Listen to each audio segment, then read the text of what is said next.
Hideaway is a gated, residential city located in the lush rolling hills of East Texas. Easily accessed by Interstate Highway 20, Hideaway is due west of the city of Lindale and 79 miles east of Dallas. This ideal location, combined with beautiful scenery, serene lakes, and exemplary golf, has made Hideaway a preferred destination since its inception in 1967. Long occupied by a variety of Native American cultures, the first recorded permanent residents of the area were Drury and Elizabeth Smith, who built a small homestead in the area that is now Forest Circle and Lake Cross Road. In 1854, Richard and Serena Hubbard, who had arrived by wagon from central Georgia, purchased the existing homestead and 480 acres of rolling land on Duck Creek, which was a tributary of the Neches River. Over the years, they expanded their holdings, remodeled the homestead extensively, and built a thriving business of fruit and berry farming, which in turn fed a lively canning industry in the nearby town of Lindale.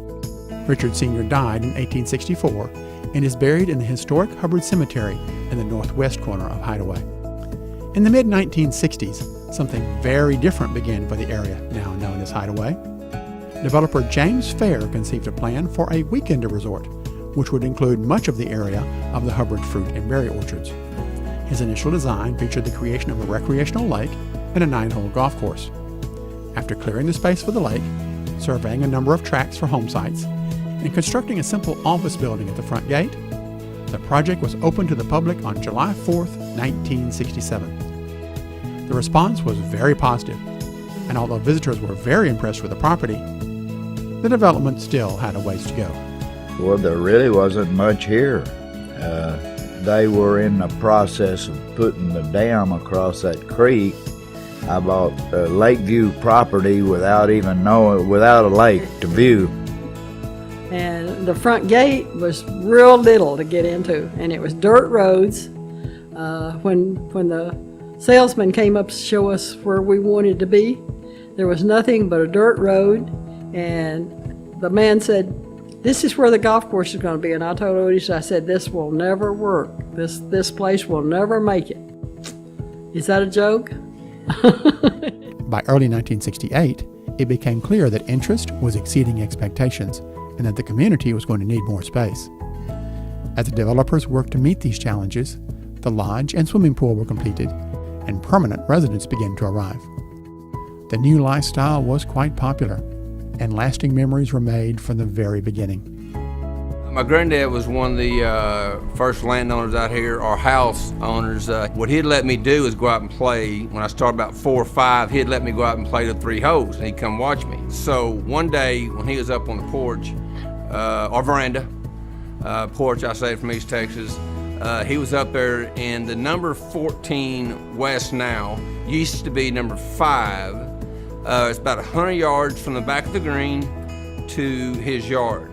I took a driver, caught it just right, bounced it off the street, off the driveway, and broke the window.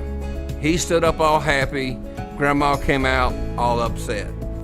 As more and more people began to arrive, a unique and fulfilling social structure began to form. The Hideaway state of mind was beginning to emerge.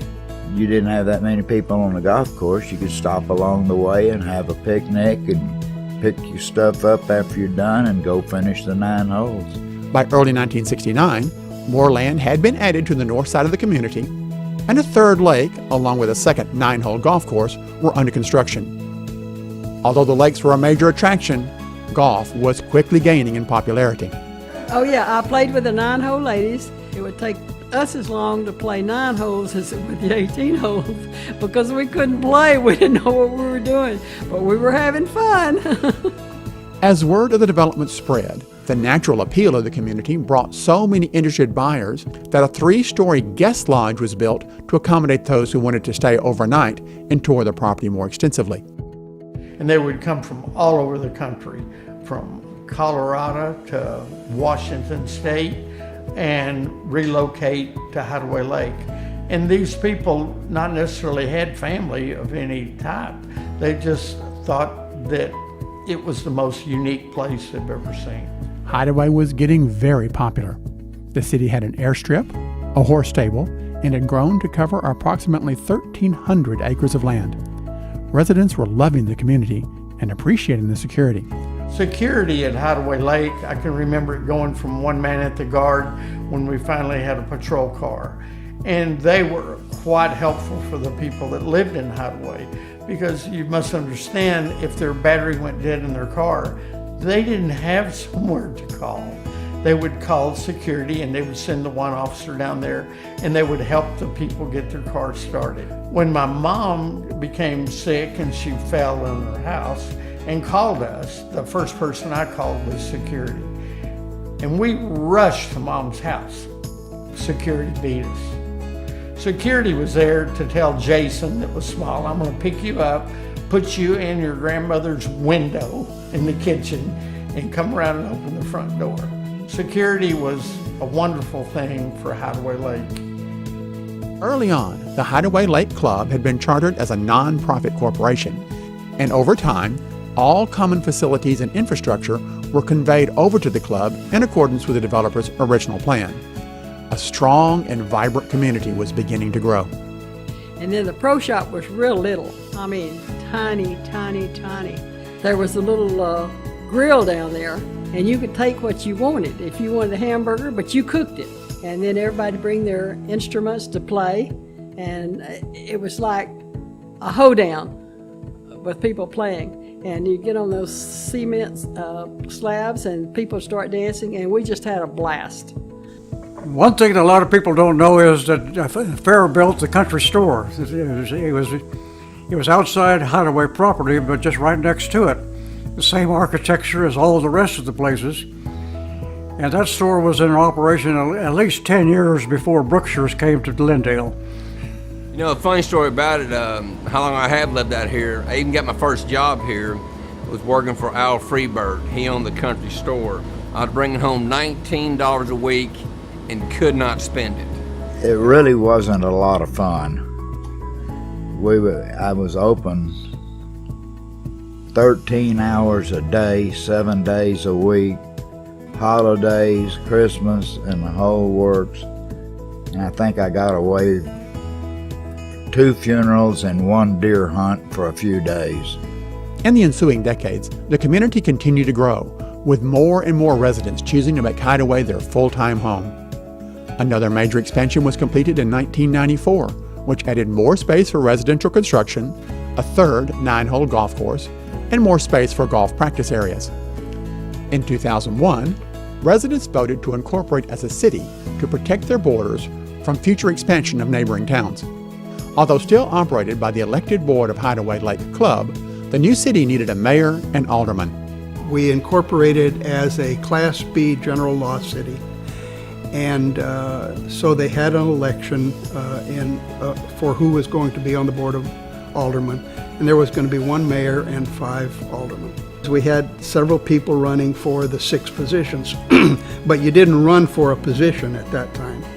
And what happened was the person with the highest number of votes became the mayor, and the next 5 highest number of votes became the 5 aldermen.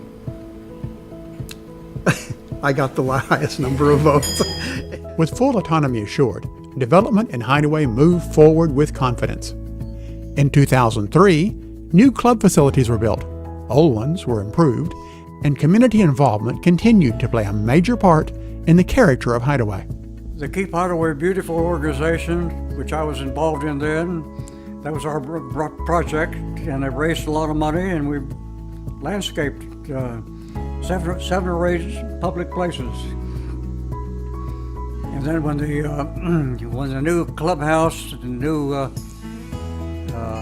administration building was built, I designed all the landscaping around that also. And that was my younger days. I wouldn't do that now. For 50 years, Hideaway has been a place that offers a lifestyle that is as unique as it is peaceful and secure. With more and more families calling Hideaway their home, the vitality of this community is assured. There is continuity here and tradition. Billy, a good friend of mine, we started being good friends around 8 or 9. We used to build golf courses in his backyard. And he was the superintendent, which is kind of ironic, it's what he is now, and I'd play the pro, and we'd host tournaments. So he'd build the course, I was a pro. We had a blast, and 30 some odd years later, here we are together again. 40 years later, here we are again. I'm getting older by the minute. Hideaway is a place with a rich history and a positive future. There are many great memories here, with more yet waiting to be made. Hideaway is a true oasis city. Life is good here. It's like living in a community in 1952. I don't know why I said two, but it's that way because people care about you. If you get sick, then they bring you a casserole, and they say, "Well, just keep the bowl." You're riding down the road, somebody's coming next to you, you wave. Everybody is expected to go ahead and just wave, hello. You can even do it to security, and they'll wave back. The Hideaway Wave. Actually, my predecessor, Chella Roselle, was the editor and publisher of the newspaper for years and years. And she wrote many editorials on the Hideaway Wave. It's not this, it's just a friendly wave. Everyone is our neighbors. I mean, there's 3,000 people that live here. When I go by and see these people waving at me, I have no idea who they are. No idea. But I know at some point we'll probably cross paths. You can't go anywhere in Hideaway without building a friendship. Everyone that we meet here becomes a friend, one way or the other. As the city of Hideaway celebrates its Golden Jubilee, we are able to look back and appreciate how hard work and good intentions have led the community through all the challenges presented thus far. Through 50 years of rich and sometimes colorful history, Hideaway has remained on course to become a remarkable and very desirable place to live. Well, it's very peaceful. I think it's added a number of years to our lifespan, just being so peaceful down here. Plus, you get golf, and you have lakes, and you have swimming pools. So, I mean, it doesn't get any better than what the club is doing.